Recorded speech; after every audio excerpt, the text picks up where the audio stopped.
ngantoskeun pangaos teh tim appraisal anu ditunjuk ke pihak panitia pembebasan. Jadi abdi kantenan warga BPN moal tiasa ngantoskeun sabaraha pangaosna. Gitu. Anu jelas aya proses pembebasan terkait tol ayeuna. Benten sareng dicaal gawe sakumaha anu terjadi di lingkungan masyarakat. Anu si Bapak appraisal, kemudian mereka menghitung lamanya 30 hari. Menghitung mereka hasil penghitungannya nanti akan diserah terimakan ke pelaksana pengadaan tanah, kemudian disampaikan dalam musyawarah.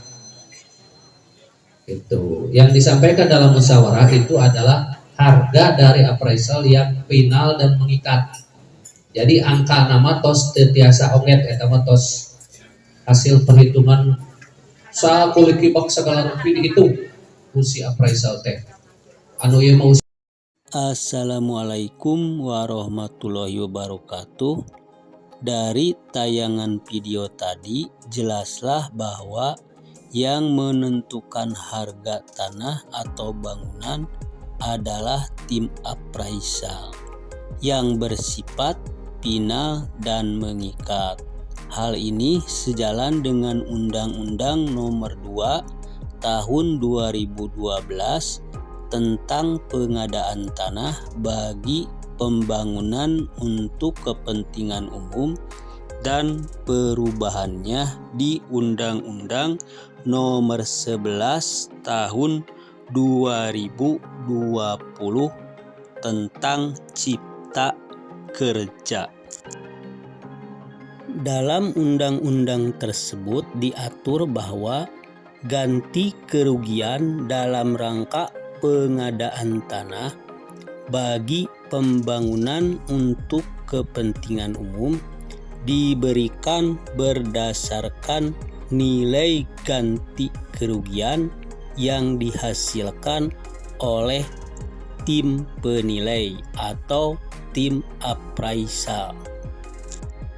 Dalam hal ini, penilai atau appraisal menghitung besarnya nilai ganti kerugian dengan mengacu pada SPI 204 dan PPI atau Pedoman Penilaian Indonesia 04. Pada SPI 204.6 disebutkan bahwa penilai atau appraisal untuk keperluan ganti kerugian meliputi ganti kerugian fisik atau material dan ganti kerugian non-fisik atau imaterial.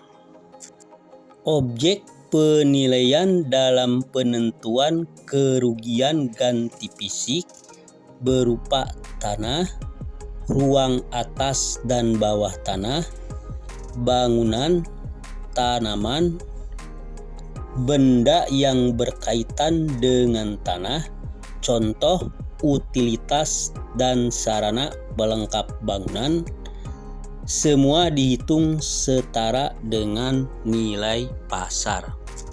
Adapun kerugian non-fisik meliputi beberapa komponen. Ada 5 komponen di sini. Yang pertama, kerugian ekonomi atau disebut dengan kerugian premium berupa kerugian kehilangan pekerjaan, kehilangan bisnis, termasuk alih profesi. Yang kedua, kerugian emosional atau disebut dengan solatium, yaitu kerugian tidak berwujud berkaitan dengan pengambil alihan tanah yang digunakan sebagai tempat tinggal dari pemilik. Yang ketiga, biaya transaksi berupa pindah, pengosongan, perizinan termasuk pajak dan notaris untuk nanti membeli properti di lokasi yang baru. Kerugian non-fisik lainnya meliputi kerugian sisa tanah dan kerugian fisik lain. Dan nomor 5 yaitu beban masa tunggu. Ini diperhitungkan akibat adanya tenggang waktu atau jeda antara tanggal penilaian atau penetapan lokasi dengan tanggal pembayaran ganti kerugian.